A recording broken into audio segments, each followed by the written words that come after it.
I shot down a flying saucer once. You just one. I promised I'd never tell anyone.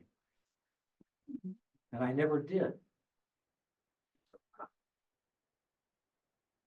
This was way back in the 1950s, when we were in a nasty Cold War with Russia, Soviet Union it was then. And we were seriously concerned that they were going to attack us with heavy bombers flying over the North Pole. So the United States developed a new anti-aircraft guided missile system called Nike to defend our northern cities.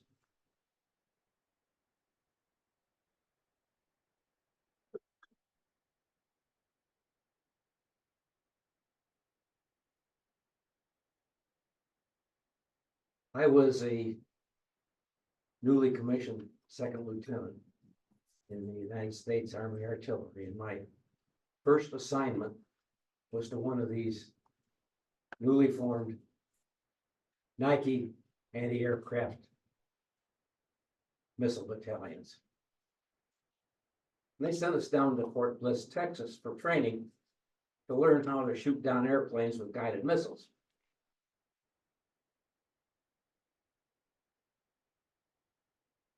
But the Nike missile was big, clunky, and expensive, and in short supply. And so we were issued training missiles to learn on, which would do everything a real missile would do, except fly and explode.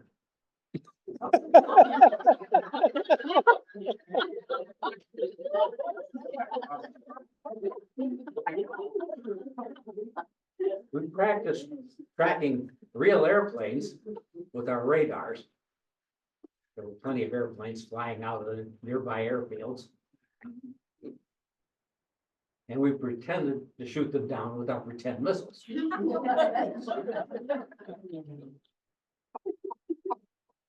And when we got good enough at it, we moved up to White Sands, New Mexico, to a missile firing range where they gave us one real missile that would fly and explode for a active fire exercise. Our target was supposed to be a oversized radio controlled model airplane that was souped up so it looked like a bomber on radar. We expected it to come out of the north the way a Russian bomber would, but we didn't know when it would show up. And so we went on 24-hour alert. 12 hours on, 12 hours off. And as the junior officer, I had the honor of being in charge of the 6 p.m. to 6 a.m. shift. When I came on duty, our one and only missile was all prepared and ready to fire at the touch of a button. And for the next 12 hours, the finger that was going to press that button was on my hand. I was with my crew in a dark control room surrounded by instrument panels with dials and gauges and meters and colored lights, dominated by a big round orange radar screen with a bright orange cursor that was rotating around and around like the second hand on a clock in time with the radar antenna outside the building. Now, if anything showed up flying in the sky in this territory, this area, it would show up as a bright orange spot on that radar screen. But this was a no-fly zone, So there weren't any orange spots on the radar screen, and there shouldn't be until our target aircraft should show up. So we watched and we waited.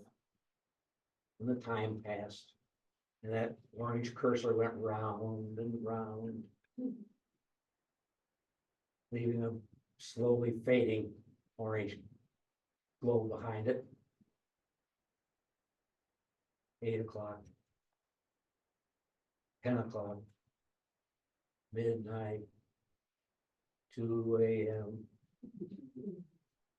I was probably in some sort of a hypnotic trance when the intruder alarm went off, and I jolted awake and looked at the radar screen, and sure enough, there was a bright orange dot coming in from the northwest and crossing over toward the southeast. According to the book, I'm supposed to stop and consider, could this be a friendly aircraft? Actually, I am, oh my God, there's a bogey on my screen. Shoot it down, kill it. I spotlighted that target, whatever it was, with a radar beam and watched anxiously for a few seconds to be sure it tracked on. It was following the target. Then I lifted the red cover and pressed that button. And the missile was shot into the air, headed off in the direction of the target.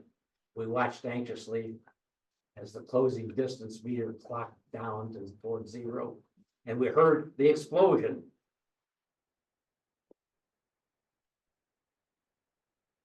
Radar signal dropped out of view.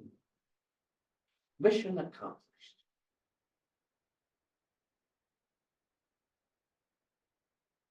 I was relieved at 6 o'clock in the morning, and I was supposed to go get breakfast and catch up on my sleep. But I didn't do that. I wanted to see what we had shot down out there in the desert. I was ready for that. I'd already obtained a map of the range grounds and had plotted our location on it, and I knew I could see on the map where the intercept point would be. It wasn't that far. I figured I could get there and back in less than an hour. So I commandeered a Jeep and a driver, and we headed off into the desert. This was against all the rules. We were headed into a live fire range. Oh, no. No. But it was our live fire range, and we were done shooting, so I wasn't very much worried about it. We hadn't gone very far, and we began to see fragments of an exploded missile. I was sort of looking out for a piece that would be big enough and identifiable enough to take back for a souvenir to display in our day room. We came over a sand dune and we saw what we shot down. And it wasn't a souped up model airplane. It looked like an enormous Frisbee, as big as a small house, maybe 25 feet in diameter and 15 feet high at the center. Upper and lower surface were shallow domes. It appeared to be undamaged except for scorch marks on the dull gray surface. It had come in at a shallow angle and buried its leading edge in the sand, with a trailing edge standing up high enough I could walk under it. I couldn't see any sign of windows or doors or weapons ports or any means of propulsion. I brought a small camera and I shot a whole roll of film. Remember film? I shot a whole roll of film from all possible angles. And then just in case the film didn't come out, I took down diagrams and notes in my pocket notebook. We always carry pocket. And I was just considering, should I rush back to headquarters and report what I found? Or should I send the driver back with my camera and my notes and stay here and watch in case it should do something. When I heard the helicopter was coming in low from further out in the desert. It sat down right next to where we were. The pilot kept the rotor idling while the passenger got out. He was wearing the green military fatigues that we all wore back then. This was before camo. I couldn't see his insignia, but his bearing said officer. So I came to attention and saluted. He didn't salute back. He said, "Who the hell are you and what are you doing here?" Lieutenant Rose, sir. Battery F, umpteenth Missile Battalion on after mission reconnaissance, sir. Trying to sound official. He didn't buy it. I think you better come with me.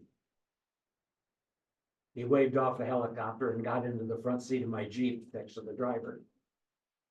I had to sit in the back in the uncomfortable seat.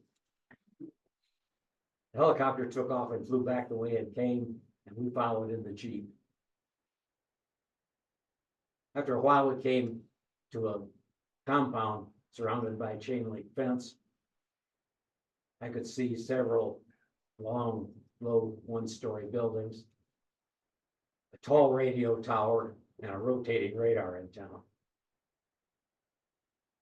They took me inside, confiscated my camera and my notes and my military ID, and interrogated me as to why I was out there where I shouldn't have been supposed to be.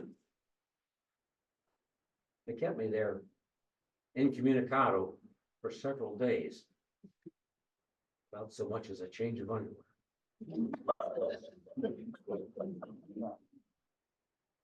Eventually, they decided to let me go, but not to rejoin my unit that I trained with, which was by now deployed somewhere up north. Instead, they sent me back to Fort Bliss, Texas, as an instructor to help train other people how to pretend to shoot down airplanes with pretend missiles. But before they let me go, I had to sign a sworn affidavit, cross my heart and hope to die and go to hell if I lie. All I saw out there in the desert was the wreckage of the missile and the target aircraft. And it was strongly implied that if they ever heard me talking about flying saucers, I would be seen by a psychiatrist and discharged as unfit for military duty.